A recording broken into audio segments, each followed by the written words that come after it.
نوری ڕەحمەت کە شەوقی حەق نمایان بوو لە ڕوویدا سەریدا خست جەنابی خۆر لە ڕوویدا زەندەقیان چوو شەو و جەهل و جینایەت جیهانێک موعجیزە و عەنتیکە ڕوویدا بەبا چون گەردەلوولی فێڵ و پیلان لە ئاست قەڵا و قامەتی دار بەڕوویدا وەکو زەمزەم ڕژایە نێوڕەجی ژین شیفای ژان و ژەنگ و ژار و کە ڕوویدا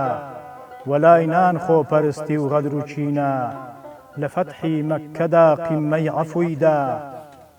شکۆفەیدا شکۆی ئینسان سەراپا لە نێو سینە و دڵ و زار و گەروویدا یەکان گیر بوون قەول و وەفا و قسە و کردار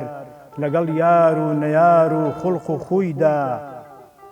خەڵات و ڕەحمەتە سەرمەشقەتە سەر لە کۆی بوار و مژار و موو بە موویدا چراخانە و بە نووری ڕەحمەتی نور بە حەق حەقی تەواوی هەر هەموویدا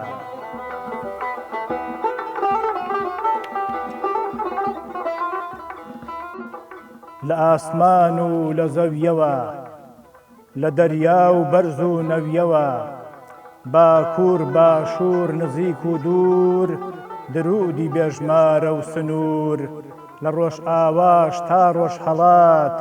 لە تۆ ئەی خاتەم و خەڵات لە ئال و بەیت و یارانت لە شوێن کەوت و ڕێبوارانت لە دیدار و سیما و سایەت لە پەیڤ و پەیام و پایەت وەک بارانی شەس لەسەر بێ نەبڕێتەوە و هەر بێ و هەر بێ لێرە لە کوردستانەوە لەم خاکە پاک و جوانەوە موبارەک و بەپیت و پێز لانەی ڕەسەنایەتی و ڕێز مەڵبەندی زانا و ئەدیبان جێی خانەدان و نەجیبان خاچی خەم و خوێن و خەبات خاچی سەروەری و کارەسات مەکۆی شۆڕش و جوامێری نیشتیمانی تاڵی و سوێری بەسەر سڵی نێرگزەوە بەو پەڕی ویست و وزەوە بە ڕەنجی خاکە لێوەوە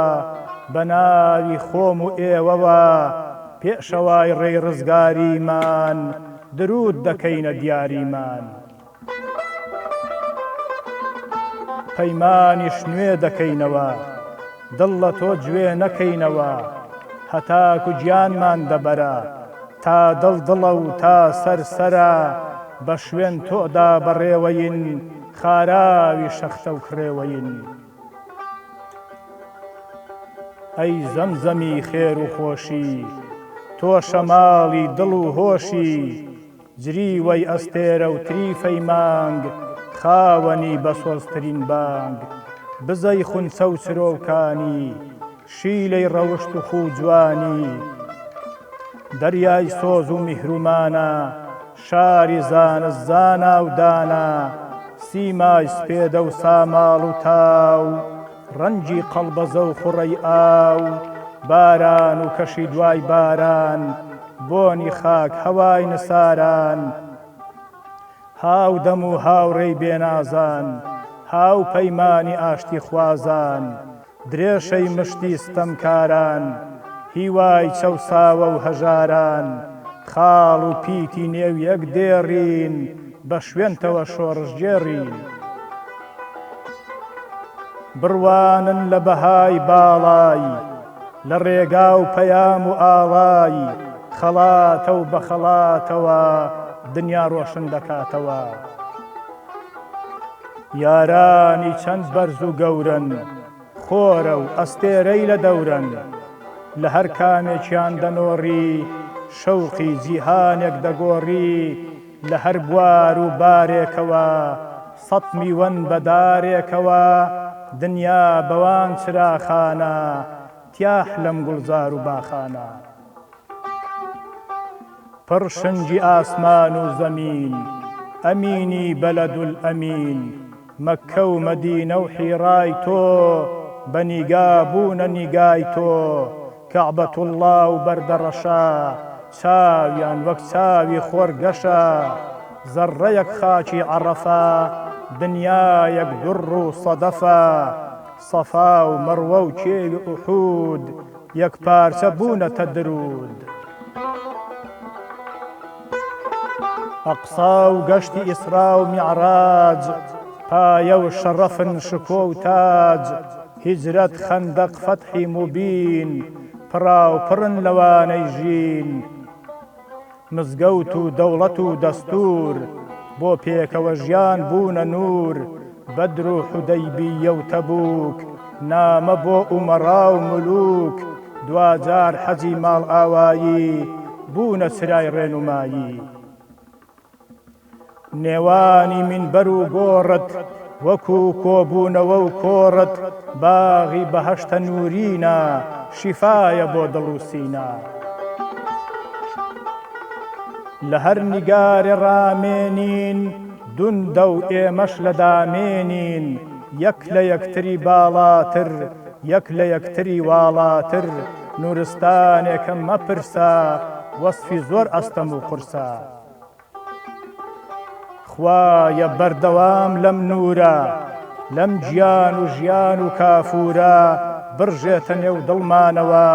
نێو خاک و چیا و گڵمانەوە ماڵ بە ماڵ سینە بە سینە پڕ بێ لە نووری مەدینە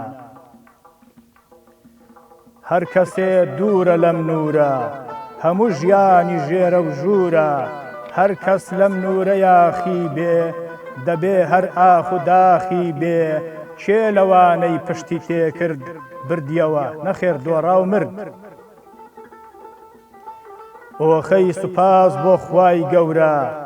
ئێمە لەم زەمان و دەورە لە دەوری نور کۆڕ دەبەستین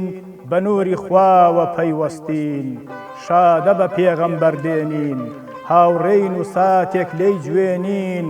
بەو پەڕی باوەڕ و ئەوین ڕێبواری ڕێبازی ئەوین سەد جار بمرین و بینەوە هەر بانگی ئەو دەڵێینەوە